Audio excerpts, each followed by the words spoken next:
Hi, this is Jason from Horrific Nightmares. Welcome back to the Fangoria Movie Challenge. Now, this is the segment I've been doing with my good buddy, Joe the Horror Man, where we're not only going to watch, but also review all 101 movies Fangoria thinks we should have seen. Today we're going to be talking about Manhunter. Manhunter is a 1986 film which runs approximately 120 minutes for the theatrical cut. Joe and I watched the director's cut, which runs 124 minutes. Now, this is directed by Michael Mann. He was responsible for The Keep and Heat, and also Ali. Now, this stars William Peterson as Will Graham. He was in To Live and Die in L.A., Fear with Mark Wahlberg, and it's pretty interesting because he went from there to CSI, which is kind of what he played in Manhunter. This also stars Kim Greist as Molly Graham. She was in Brazil, The Hiding Place, and House Guest. And Brian Cox as Hannibal Lecter. He was in Red, Morgan, and Forsaken. Now, this had a budget of $15 million, and it had a worldwide gross of $8.6 million. And Brian Cox said he based his portrayal of Hannibal on Peter Manuel, a Scottish serial killer. Okay, now I'm going to do this two ways. I'm going to give you the easy synopsis. For those of you who have seen Red Dragon with Edward Norton, this is basically the same thing. Same story, pretty much in a nutshell. For those of you who haven't seen Manhunter or Red Dragon, the story goes down like this. You have Will Graham, who is an FBI profiler. He is looking for a serial killer called the Tooth Fairy.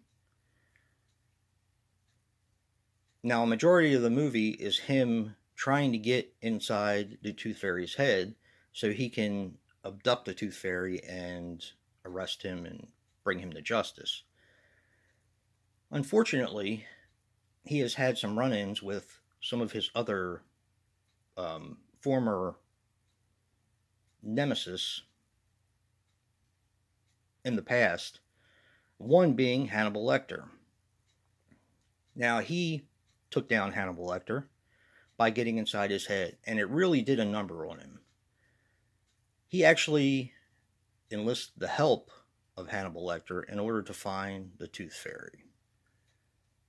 And basically the movie is just the police investigation leading up to the arrest of Tooth Fairy, maybe. Okay, this movie is a movie I haven't seen in a long time. And I was really eager to watch it with Joe. He hadn't seen it in a while either. We did have a discrepancy in the runtime, and I'm going to have to do a little bit more research on that. Joe was watching his Anchor Bay limited edition. I, of course, was watching the Scream Factory, the director's cut on here. And I was about 30 seconds ahead, so I think the Anchor Bay might have been a little bit longer by 30 seconds or so. I do have the Anchor Bay limited edition. I'm going to have to research that a little bit more. I have to find it first, but yeah.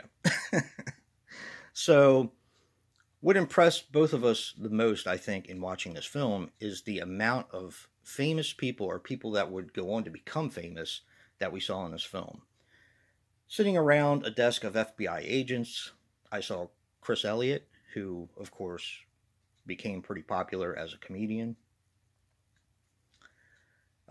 We also, and this is the one that blew me away, the reporter is actually played by Stephen Lang, and that is Stephen Lang from Don't Breathe, and of course the movie coming out, Don't Breathe 2. He looked completely different, and it really blew my mind. I didn't even recognize him until Joe told me that it was him. And unfortunately, on the cutting room floor, I noticed another character who's been in a a soap opera that my wife watches, General Hospital, for years and years, probably since I was a real young kid. And that's the guy, I didn't research his name, but the guy who plays Scotty Baldwin was in it. And he had a very small part. So did Chris Elliott. But it was really cool to see all these people who eventually became stars. And you're like, and that was just to name a few. There are a lot of people who have gone on to do a lot of different things in this film. I prefer this to Red Dragon. I know there are some people that prefer Red Dragon. My friend Brad is one of them. To me, I like William Peterson better as Will Graham. I like the soundtrack a lot better. And overall, I think the movie is more gripping and pretty much takes you in and doesn't let go. The only thing that I like better about Red Dragon is, of course, Anthony Hopkins playing Hannibal Lecter. Brian Cox did a fantastic job, but let's be honest, Anthony Hopkins put his stamp on the Hannibal character forever. So that's just the way it is. This is a fantastic film, and I'm going to pair this with My Dead Ones. Now, I'd gotten this from Bayview, and I watched it. Look for a review coming up in the next, let's say, week or two. This movie is fantastic. What they have in common is, of course, this is about a serial killer called the Tooth Fairy. This is also about a serial killer. And this movie is amazing. Like I said, be looking for a review coming up soon. This movie blew me away. Check out Manhunter. Check out My Dead Ones. And don't forget to check out Joe's review and see what he recommended. And if you like what you see in here, hit that like button and subscribe. And until next time, peace.